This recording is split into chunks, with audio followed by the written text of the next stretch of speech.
Alhamdulillahi ala ihsanih wa syukru lahu ala taufiqihi wa amtinanih wa asyhadu an la ilaha illallah syahadatan annahu la ma'buda haqqun siwah wa asyhadu anna Muhammadan abduhu wa rasuluh syahadatan annahu la matbu'a haqqun siwah. Allahumma la ilma lana illa ma 'allamtana. Allahumma 'allimna ma yanfa'una wanfa'na bima 'allamtana warzuqna ilma. Allahumma inna na'udzu bika min ilmin la yanfa' wa min qalbin la yakhsha wa min nafsin la tashba wa min du'ain la yustajabulah. Amma ba'du, kaum muslimin muslimat, jamaah kajian Masjid Raudhatul Fattah dan pemirsa SBS dimanapun berada yang semoga senantiasa dimuliakan oleh Allah Subhanahu wa Ta'ala. Alhamdulillah, kita bersyukur kepada Allah Subhanahu wa Ta'ala yang telah memberikan kepada kita kemudahan untuk bisa hadir di majelis ilmu ini, majelis yang diturunkan di dalamnya rahmat dan keberkahan dari Allah Subhanahu wa Ta'ala, majelis yang dihadiri juga oleh para malaikat.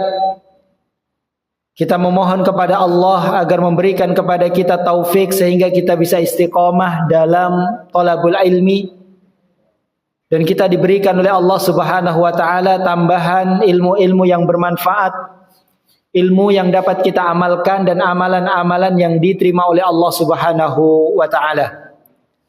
Kaum muslimin muslimat rahimani Allah wa iyyakum. Ya, seharusnya jadwal kita pada kesempatan kali ini, yaitu hari Jumat, ini jadwal kita mengkaji kitab Al-Kabair atau dosa-dosa besar. Namun pada kesempatan kali ini ya kita akan menyampaikan kajian dengan tema yang lain, yaitu berkaitan dengan bulan Dzulhijjah dan amalan-amalan yang disyariatkan di bulan tersebut. Kemarin saya tanya kepada panitia dari SBS, Ustadz Ahmad Tri, ya apakah sudah pernah disampaikan di kajian ini tentang bulan Dzulhijjah dan amalan-amalannya? Ya, beliau mengatakan belum Ustadz. Ya, maka saya izin untuk menyampaikan ya materi tersebut karena saya menganggap ini adalah ilmu yang sangat penting untuk kita ilmui. Ya, sangat penting untuk kita ketahui. Ya, khususnya bagi orang-orang yang mungkin di antara kita yang belum mengetahuinya. Adapun bagi orang-orang atau di antara kita yang sudah mengetahuinya, mengilmuinya, maka ini juga termasuk perkara yang penting sebagai bab pengingat untuk kita semuanya, dan semoga apa yang kita sampaikan ini bermanfaat bagi kita semuanya. Ya, bisa menambahkan kepada kita ilmu yang bermanfaat dan bisa juga menambah kepada kita ya keimanan dan ketakwaan kita kepada Allah Subhanahu wa Ta'ala. Jadi kaum muslimin muslimat rahimani Allah wa iyyakum, sebagaimana yang telah kita ketahui sekarang ini kita berada di awal-awal bulan Dzulhijjah. Ya, tepatnya tanggal 5 bulan Dzulhijjah. Kita harus mengetahui bahwasanya bulan Dzulhijjah ini adalah bulan yang sangat mulia, bulan yang sangat istimewa. Di antara keutamaan dan keistimewaan bulan Dzulhijjah, yaitu bahwasanya bulan Dzulhijjah yang pertama adalah salah satu dari Ashhurul Hurum, salah satu dari 4 bulan haram atau 4 bulan yang mulia, bulan yang suci. Sebagaimana Allah Subhanahu wa Ta'ala berfirman, "Inna iddatasy syuhuri indallah 12 syahran fi kitabillah yauma khalaqas samawati wal ard minha arba'atun hurum dzalikad dinul qayyim fala tadhlimu fihinna anfusakum." Sesungguhnya bilangan bulan di sisi Allah itu ada 12 bulan yang sudah Allah tetapkan sejak Allah menciptakan langit dan bumi. Dari 12 bulan tersebut, di antaranya yaitu ada 4 bulan haram, 4 bulan yang mulia, dan itu sudah menjadi ketetapan agama yang lurus fala tadlimu fihinna anfusakum. Maka janganlah sekali-kali kalian berbuat zalim di bulan-bulan suci tersebut. Sekarang pertanyaannya, jamaah rahimani Allah, boleh tidak kita berbuat zalim di selain 4 bulan suci tersebut? Boleh atau tidak? Tetap tidak boleh. Tetapi kenapa di dalam ayat ini Allah Subhanahu wa taala mengkhususkan melarang kita untuk tidak berbuat zalim di 4 bulan suci tersebut? Ya, ini adalah penekanan. Ya, seakan-akan Allah mengatakan, ya, janganlah kalian berbuat zalim kapanpun di bulan apapun, terlebih-lebih di bulan suci, bulan haram. Oleh karenanya para ulama, ya, mereka mengatakan bahwasannya kemaksiatan, perbuatan dosa yang dilakukan di bulan-bulan haram, maka dosanya lebih besar di sisi Allah Subhanahu wa taala. Di dosa-dosa kemaksiatan yang kita lakukan saat ini, ya, di bulan haram ini, maka dosanya akan lebih besar di sisi Allah Subhanahu wa taala. Dan sebaliknya, amal ibadah, amal-amal saleh yang kita kerjakan di bulan-bulan haram, jika ibadah tersebut diterima oleh Allah, maka pahalanya pun akan lebih besar di sisi Allah Subhanahu wa taala.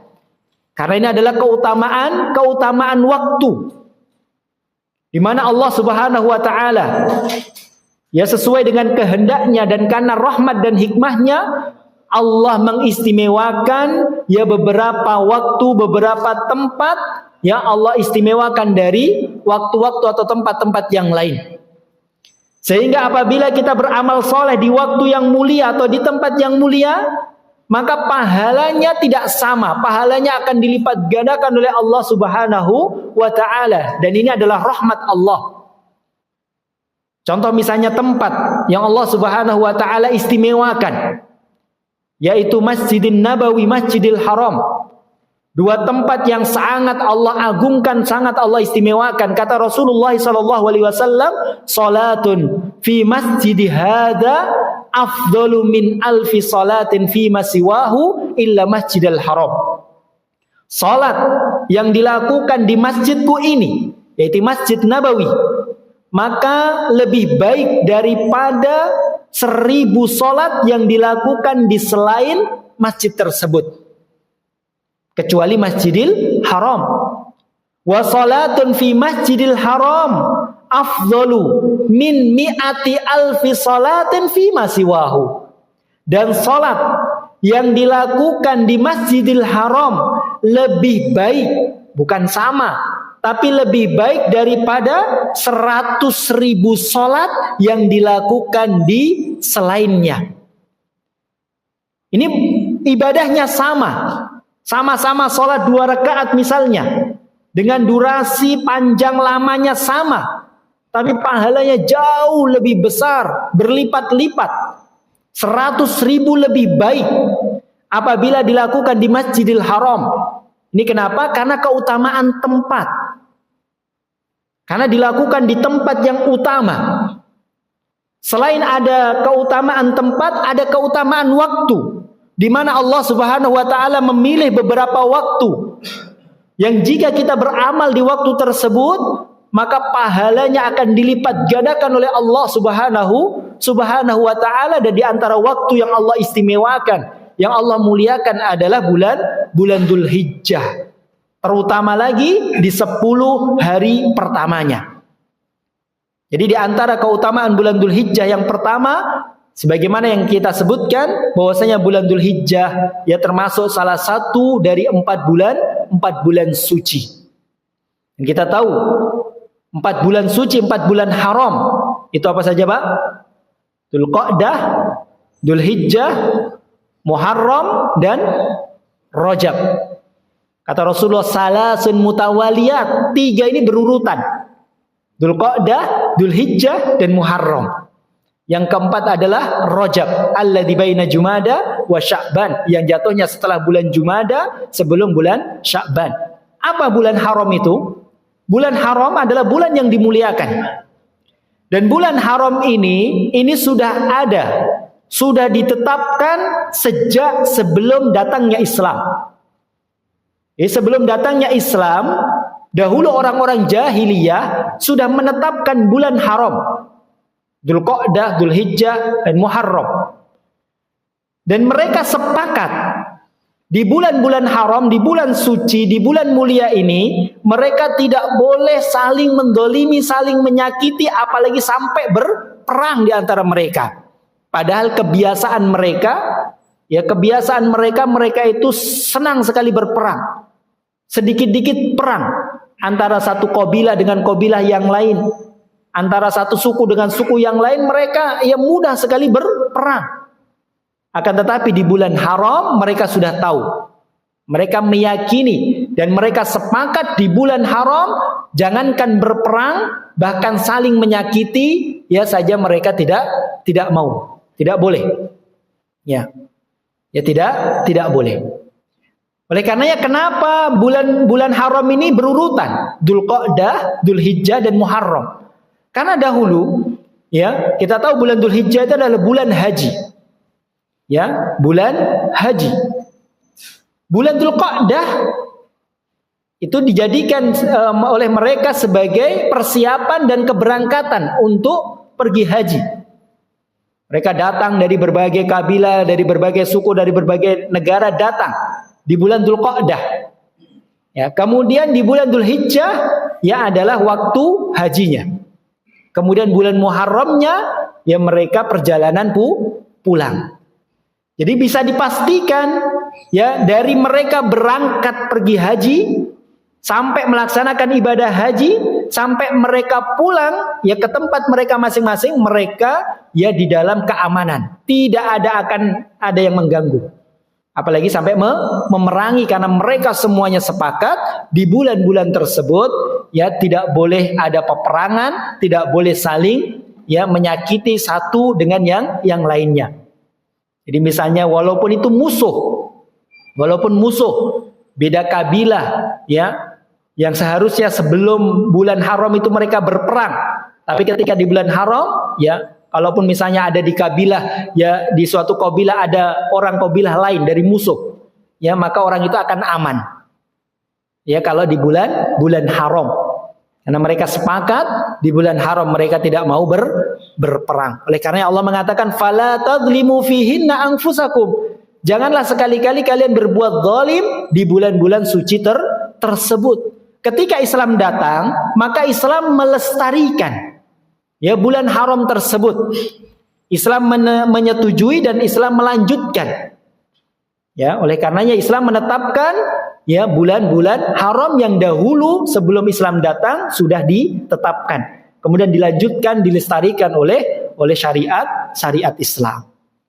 Ini keutamaan bulan Dzulhijjah, dan para ulama mereka menyatakan bahwasanya dari 4 bulan suci, 4 bulan haram, bulan Dzulhijjah adalah bulan yang paling haram, bulan yang paling mulia, bulan yang paling suci. Kemudian keutamaan berikutnya dari bulan Dzulhijjah, kaum muslimin muslimat rahimani Allah wa iyyakum. Bulan Dzulhijjah utamanya adalah 10 hari pertamanya.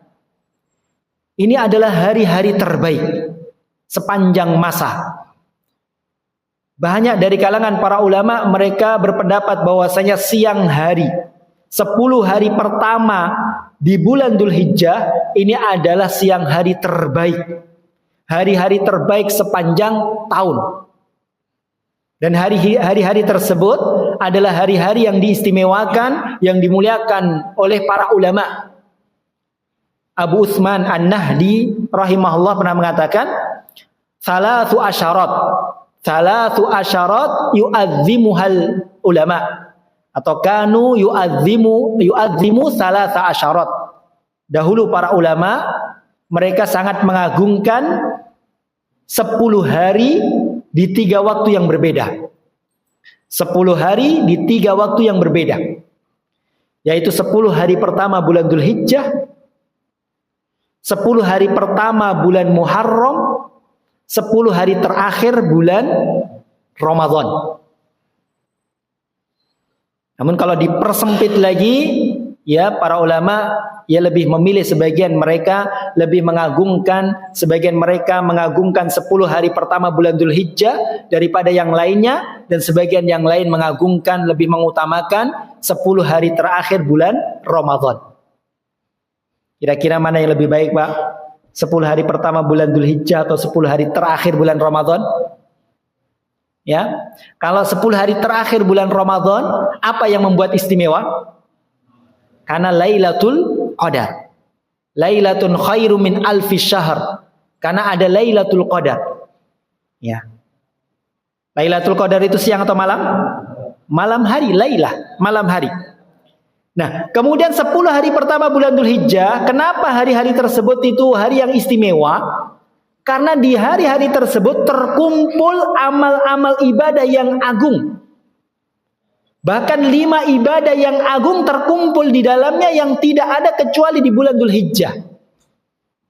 Ada haji beserta seluruh manasiknya, ada sholat, zakat, puasa, sedekah, puasa, ini ibadah-ibadah yang lain. Dan itu tidak ada kecuali di bulan Dzulhijjah. Kalau Ramadan, sholat banyak, zakat ada, puasa ada, tapi ada haji atau tidak? Ada haji atau tidak? Tidak ada. Di bulan Dzulhijjah terkumpul semua ibadah. Dan rata-rata ibadah di bulan Dzulhijjah itu dilakukan di siang hari. Oleh karena pendapat yang bagus dikatakan oleh Syekhul Islam dan juga Ibnu Qayyim al-Jauziyah rahimahullah, beliau mengatakan, ya, kalau siang hari, pagi hari sampai sore hari, maka 10 hari pertama bulan Dzulhijjah itu lebih baik daripada 10 hari terakhir bulan Ramadan. Tapi kalau malam hari, waktunya malam, maka 10 malam terakhir bulan Ramadan lebih baik daripada 10 hari pertama bulan Dzulhijjah. Jadi tergantung waktunya, siang atau malam. Kalau siang hari, maka 10 hari pertama bulan Dzulhijjah ini lebih utama. Oleh karena itu kita harus sadar, kita harus tahu bahwasanya sekarang ini kita berada di hari-hari yang sangat mulia. Ya. Kalau 10 malam terakhir bulan Ramadan itu sudah banyak diketahui oleh kaum muslimin, sudah banyak disadari ya oleh kaum muslimin, sehingga mereka berlomba-lomba, ya mereka mujahadah, bersungguh-sungguh dalam ibadah, iktikaf dan yang lainnya, menghidupkan malam-malamnya dan seterusnya. Tapi 10 hari pertama bulan Dzulhijjah ini banyak yang lalai, banyak yang tidak tahu, kalaupun tahu banyak yang lalai. Padahal itu lebih baik daripada 10 hari pertama 10 hari terakhir bulan Ramadan. Dan 10 hari pertama bulan Dzulhijjah ini hari-hari yang panjang, 10 hari. Dan itu sudah pasti waktunya. Kalau Lailatul Qadar kita nggak tahu waktunya. Entah malam 21, 23 atau yang lainnya kita tidak tahu. Dan waktunya malam hari. Terkadang kita berat dalam beribadah di malam hari. Tapi 10 hari pertama bulan Dzulhijjah ini waktunya pasti. Waktunya sudah pasti dan mudah bagi kita untuk beramal ibadah di hari-hari tersebut karena waktunya panjang. Entah itu pagi hari, siang hari, sore hari, dan waktunya panjang. Kita terluput banyak ibadah di hari yang pertama, masih ada hari yang kedua, masih ada hari yang ketiga sampai 10 hari. Maka kita harus manfaatkan sebaik-baiknya. Bahkan sampai Allah Subhanahu wa taala yang menunjukkan keutamaan bulan Dzulhijjah khususnya 10 hari yang pertama, yang kedua bahwasanya Allah sampai bersumpah dengan 10 hari pertama bulan Dzulhijjah. Dalam surat Al-Fajr Allah berfirman, wal fajr, dan demi waktu fajar, walayalin ashar, dan demi malam-malam yang 10. Banyak dari kalangan ahli tafsir, entah itu dari kalangan para sahabat dan yang lainnya, sebagaimana dikatakan oleh Al-Imam Ibnu Katsir dalam kitab tafsirnya, menukil perkataan dari Ibnu Abbas radhiyallahu anhuma dan ahli tafsir dari kalangan para tabi'in, yang mereka mengatakan bahwasanya yang dimaksud walayalin ashar yaitu 10 hari pertama bulan Dzulhijjah. Jadi walayalin ashar, dan demi 10 hari pertama bulan Dzulhijjah. Karena ada qarinah setelahnya, wasyaf'i wal watar. Wasyaf'i Syaf itu genap, yaitu tanggal 10, dan demi hari ke-10 bulan Dzulhijjah. Wal watar itu ganjil, yaitu hari ke-9. Jadi wal fajr walayalin asyr wasyaf'i wal watar, itu Allah bersumpah dengan hari-hari di bulan Dzulhijjah. Waktu fajar di bulan Dzulhijjah, 10 hari pertama bulan Dzulhijjah, tanggal 10 bulan Dzulhijjah, tanggal 9 bulan Dzulhijjah. Dan kita tahu dalam kaidah ilmu tafsir, jika Allah Subhanahu wa taala bersumpah dengan makhluknya, maka itu menunjukkan keistimewaan dan keagungan makhluk tersebut di sisi Allah Subhanahu wa taala. Jadi ayat tersebut walayalin asyr ini menunjukkan betapa istimewanya, betapa agungnya 10 hari pertama bulan Dzulhijjah di sisi Allah Subhanahu wa taala, sampai-sampai Allah bersumpah dengan hari-hari tersebut. Kemudian berikutnya yang ketiga, masih menunjukkan keutamaan 10 hari pertama bulan Dzulhijjah, bahwasanya Rasulullah SAW bersabda dalam hadis yang sahih diriwayatkan oleh Imam Bukhari. Rasulullah bersabda, "Ma min ayyamin al-amalus salihu fihinna ahabbu ilallah min hadhil ayyam," yakni ayyam al-ashr. Kata Rasulullah, tidak ada hari-hari di mana amalan soleh yang dilakukan di hari-hari tersebut lebih dicintai oleh Allah daripada 10 hari pertama bulan Dzulhijjah. Jadi amalan soleh, apapun amalan soleh tersebut, ketika kita kerjakan di 10 hari pertama bulan Dzulhijjah, maka amalan soleh tersebut itu menjadi amalan soleh yang paling dicintai oleh Allah. Dalam riwayat yang lain, a'zam, lebih agung di sisi Allah. Dalam riwayat yang lain, azka, lebih suci di sisi Allah. Jadi amalan soleh, apapun amalan soleh tersebut yang kita kerjakan di 10 hari pertama bulan Dzulhijjah ini, maka amalan tersebut lebih agung, lebih suci, lebih dicintai oleh Allah Subhanahu wa taala, lebih baik di sisi Allah daripada seluruh amalan soleh yang lainnya yang dikerjakan di selain hari-hari tersebut.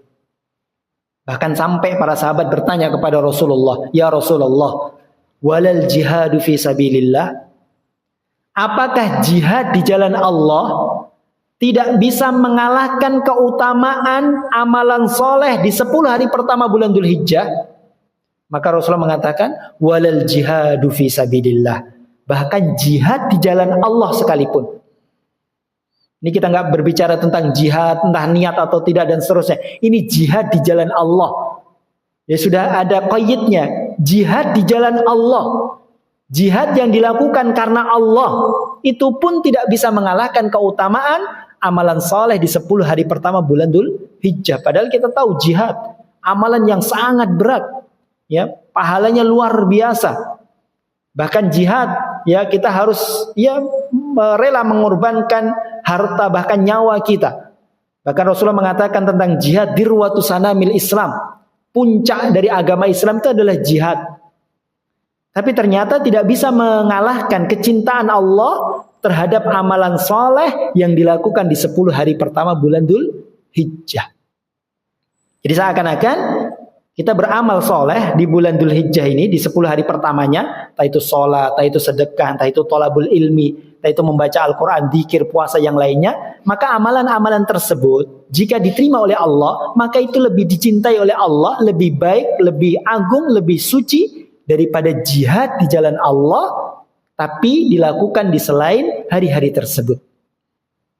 Ada yang bisa mengalahkan keutamaan amalan soleh di 10 hari pertama bulan Dzulhijjah. Kata Rasulullah, illa rajul kharaja bimalihi wa nafsihi wa lam yarji' min dzalika bi syai'. Itu seorang pemuda yang keluar berjihad di jalan Allah dengan membawa seluruh hartanya dan membawa jiwanya, dan dia tidak pulang dengan sesuatu apapun. Hartanya habis dirampas, nyawanya pun terbunuh dalam medan jihad.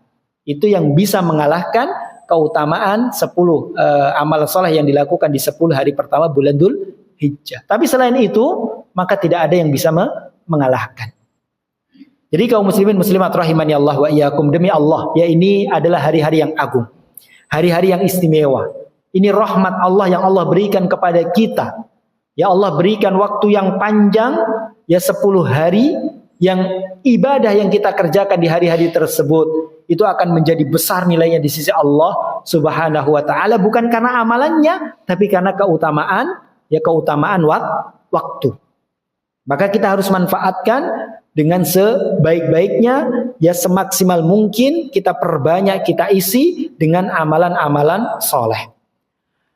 Kemudian kaum muslimin muslimat rahimani Allah wa iyyakum, ini tadi yang kita sampaikan bahwa ini adalah perkara yang sangat penting, ya. Karena jangan sampai ya di antara kita tidak mengetahui keutamaan hari-hari ini sehingga dia bermalas-malasan, sehingga dia menganggap remeh hari-hari ini. Ini hari yang agung yang harus kita ketahui. Ya kalaupun sebelumnya kita sudah mengilmui, ya maka kita juga harus terus diingatkan. Ya ini adalah hari yang agung. Jangan sampai kita lalai dengan hari-hari ini. Kemudian kaum muslimin muslimat rahimani Allah wa iyyakum. Amalan apa saja yang disyariatkan oleh Allah Subhanahu wa taala di hari-hari ini? Di 10 hari pertama bulan Dzulhijjah ini. Yang pertama yaitu amalan ya secara umum.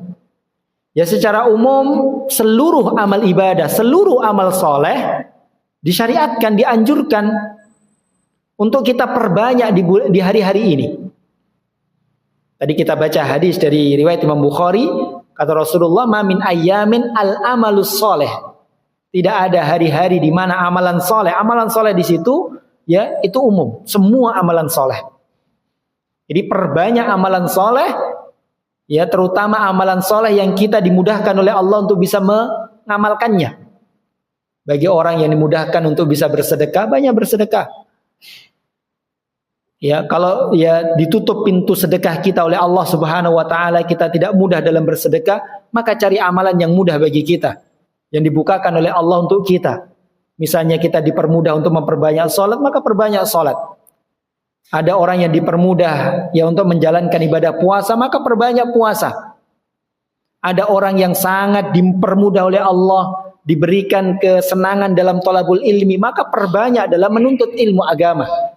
Perbanyak membaca Al-Quran dan amal-amal ibadah yang lainnya. Kita sibukkan ya waktu-waktu kita ini ya dengan memperbanyak amal-amal ibadah, ya terutama ibadah-ibadah yang kita mudah dalam mengerjakannya. Kemudian yang kedua adalah amalan-amalan khusus. Ada di sana amalan-amalan khusus yang Allah khususkan. Allah syariatkan secara khusus untuk kita amalkan di 10 hari pertama bulan Dzulhijjah ini. Di antara amalan yang khusus, tentunya yang paling utama adalah haji dan umrah. Ibadah haji. Dan haji ini adalah kewajiban bagi orang yang mampu. Allah wajibkan 1 kali dalam seumur hidup. Dan termasuk salah satu dari rukun-rukun Islam. Dan pahala haji luar biasa. Kata Rasulullah SAW, "Al-hajjul mabrur, laisa lahul jaza illal jannah." Haji yang mabrur, haji yang baik, ya, memenuhi kriteria-kriterianya, ikhlas, ya kemudian sesuai dengan petunjuk Rasulullah, maka tidak ada balasan kecuali surga. Jadi balasannya, pahalanya adalah surga Allah Subhanahu wa ta'ala. Maka bergembiralah bagi orang-orang yang dimudahkan oleh Allah untuk bisa pergi haji, untuk bisa pergi umrah. Dan kita memohon kepada Allah Subhanahu wa ta'ala agar memberikan kepada kita kemudahan untuk bisa mengamalkan ya ibadah-ibadah tersebut.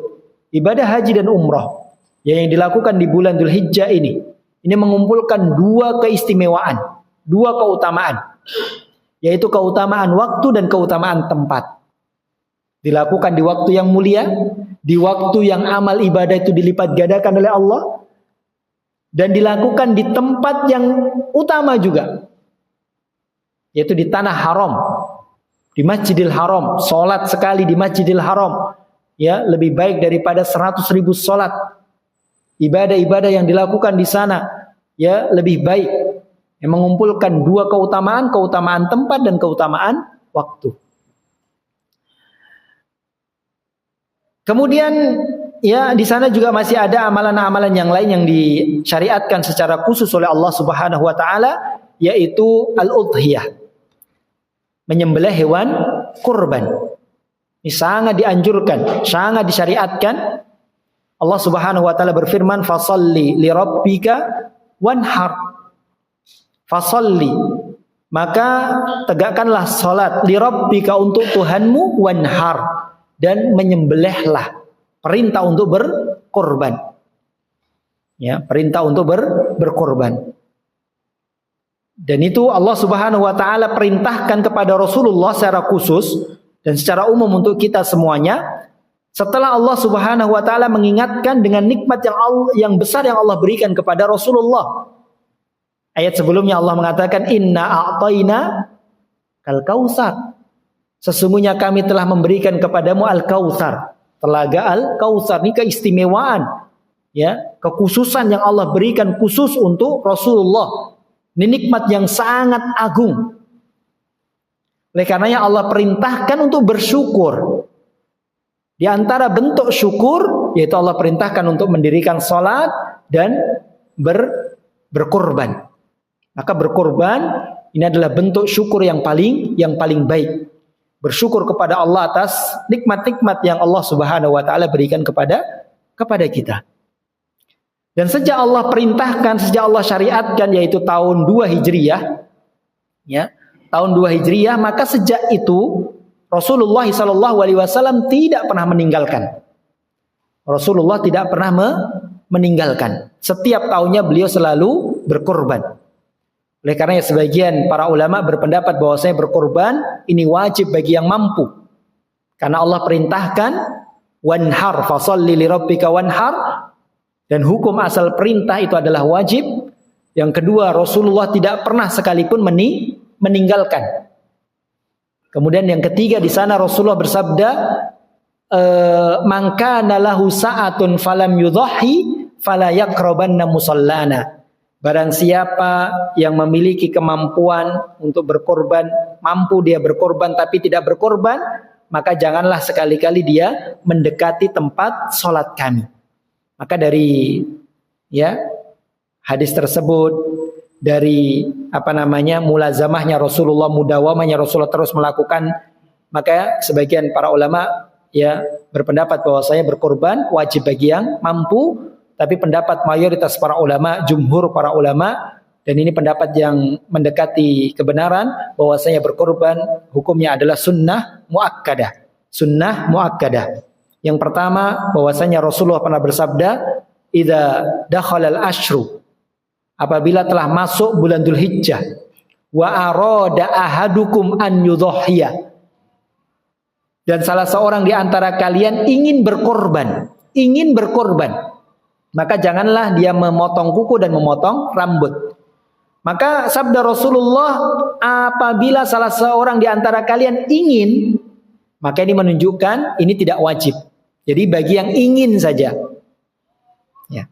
Kemudian juga diriwayatkan bahwasanya sahabat Abu Bakar dan sahabat Umar, ini pernah sekali meninggalkan secara sengaja tidak berkorban. Sahabat Umar dan sahabat Abu Bakar.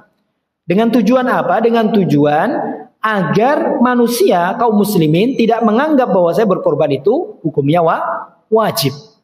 Dan ketika sahabat Abu Bakar dan ketika sahabat Umar meninggalkan tidak berkorban, suatu ketika, maka tidak dipungkiri, tidak diingkari oleh satupun para sahabat.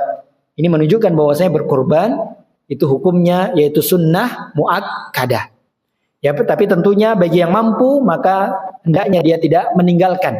Karena banyak sekali pahala, banyak sekali kebaikan di mana Allah Subhanahu wa taala mengatakan walakum fiha khair. Bagi kalian dalam berkorban itu, dari hewan-hewan korban itu banyak sekali kebaikan-kebaikan. Banyak kebaikan yang akan kalian dapatkan.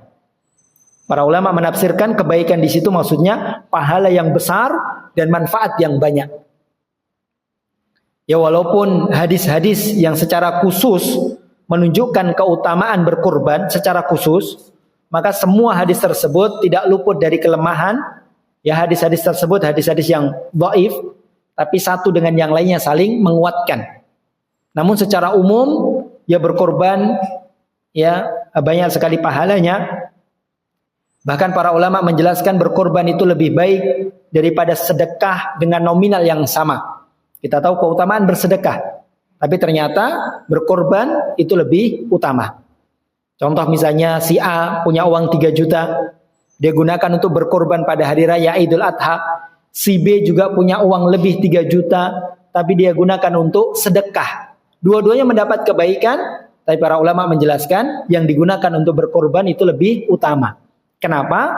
Karena berkorban dengan sedekah itu sama-sama bentuk mendekatkan diri kepada Allah. Tapi berkorban ada nilai plusnya. Apa itu? Yaitu menghidupkan sunnah Rasulullah SAW. Menghidupkan sunnah Rasulullah.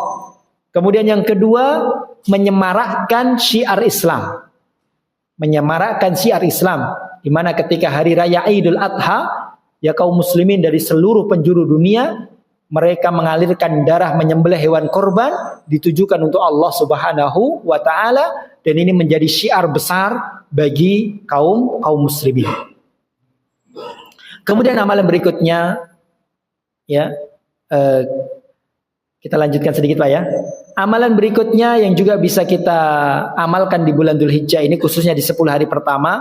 Kalau haji dan udhiyah ini mungkin khusus bagi orang yang mampu karena membutuhkan finansial. Tapi untuk amalan berikutnya ini harusnya kita semuanya bisa mengerjakannya. Kita bisa perbanyak amalan tersebut. Apa itu? Yaitu banyak berzikir kepada Allah Subhanahu wa taala. Tidak ada alasan bagi kita untuk tidak berzikir, untuk tidak memperbanyak. Karena semuanya mampu, semuanya bisa.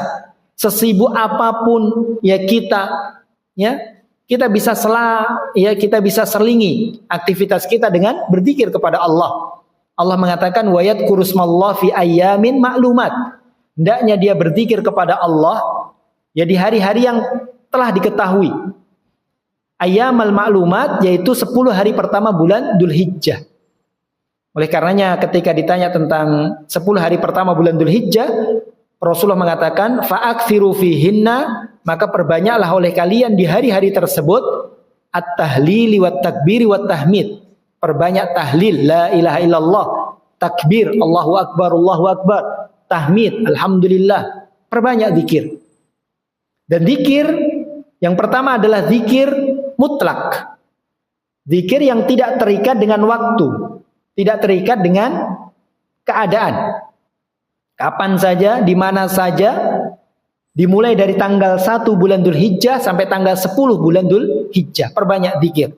Sambil jalan, sambil berbaring, sambil berkendaraan dan seterusnya. Banyak-banyak berzikir kepada Allah. Kemudian yang kedua yaitu zikir muqayyad. Karena Allah Subhanahu wa taala juga berfirman wadhkurullah fi ayyamin ma'dudat. Dan banyaklah berzikir kepada Allah di hari-hari yang terbilang. Itu tanggal 9 sampai tanggal 13. Itu zikir muqayyad. Zikir yang terikat dengan waktu dan terikat dengan amalan. Yaitu zikir yang dilakukan setiap selesai sholat. Ya, setiap selesai sholat. Dimulai dari tanggal 9 dari sholat subuh. Tanggal 9 bulan Dzulhijjah. Sampai ya sholat asar tanggal 13 atau terakhir hari tasyrik. Tanggal 9 dari sholat subuh sampai tanggal 13. Ya sebagian berpendapat sampai waktu zuhur, ya sebagian berpendapat sampai waktu asar. Dan ini dinukil ya dari apa yang dilakukan oleh kibarus sahabah, dilakukan oleh sahabat Umar ibn Khattab, dilakukan oleh sahabat Ali bin Abi Thalib, dilakukan oleh sahabat Abdullah ibnu Abbas radhiyallahu anhum dan sahabat-sahabat yang lainnya, di mana mereka zikir mutlak, zikir setiap selesai sholat 5 waktu dengan takbiran, dengan mengangkat suara. Jadi misalnya setelah selesai sholat, salam assalamualaikum, ya sebelum dia berzikir selesai sholat, maka dia mengangkat suara dengan bertakbir, Allahu akbar, Allah takbiran. setiap selesai sholat 5 waktu, dimulai dari selesai sholat subuh tanggal 9 sampai waktu sholat duhur atau sholat asar, terakhir hari tasyrik yaitu tanggal 13. Dan sunnah ini ya banyak ditinggalkan oleh sebagian kita kaum muslimin. Maka hendaknya kita menjaga sunnah tersebut, kita menghidupkan sunnah tersebut, ya kita ya mengamalkan untuk diri kita dan mencontohkan ya untuk orang lain. Kemudian yang terakhir, amalan yang terakhir yaitu memperbanyak puasa. Tanggal 1 sampai tanggal 9 bulan Dzul Hijjah. Sebagaimana diriwayatkan dari istri-istri Nabi SAW, ya mereka mengatakan kana Rasulullah SAW yasumu tis'an min Dzul Hijjah. Adalah Rasulullah SAW, beliau berpuasa 9 hari ya pertama di bulan Dzul Hijjah. Perbanyak puasa. Kalau tidak bisa 9 hari, maka ambil hari-hari yang mudah. Ambil ya semampu kita. Mampu kita 3 hari, 5 hari. Kalau memang berat bagi kita untuk berpuasa, maka minimalnya yaitu berpuasa pada tanggal 9 Dzul Hijjah. Puasa 9 Dzul Hijjah. Yang biasa disebut dengan puasa Arafah. Ya, tapi tidak harus bersamaan dengan wukufnya jamaah haji di Arafah. Ya, puasa Arafah walaupun dinamakan dengan puasa Arafah, tapi tidak harus ya bertepatan dengan wukufnya jamaah haji di Arafah. Tapi yang penting yaitu puasa tanggal 9 bulan Dzul Hijjah.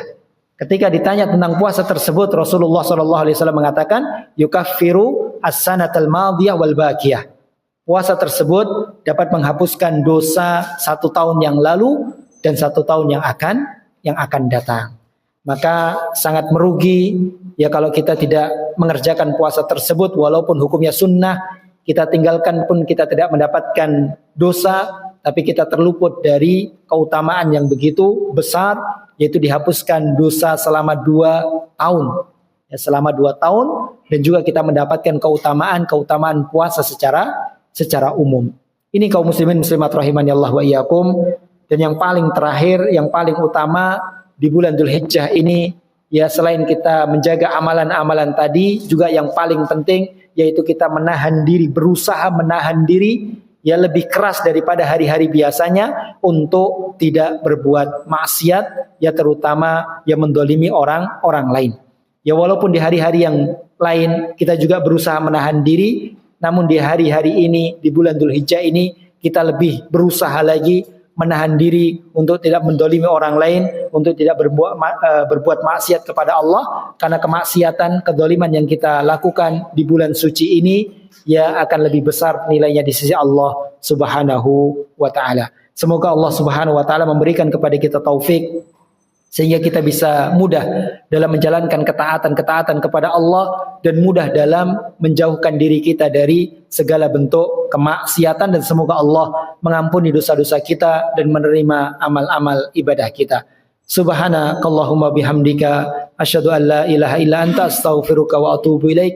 Wassalamualaikum warahmatullahi wabarakatuh.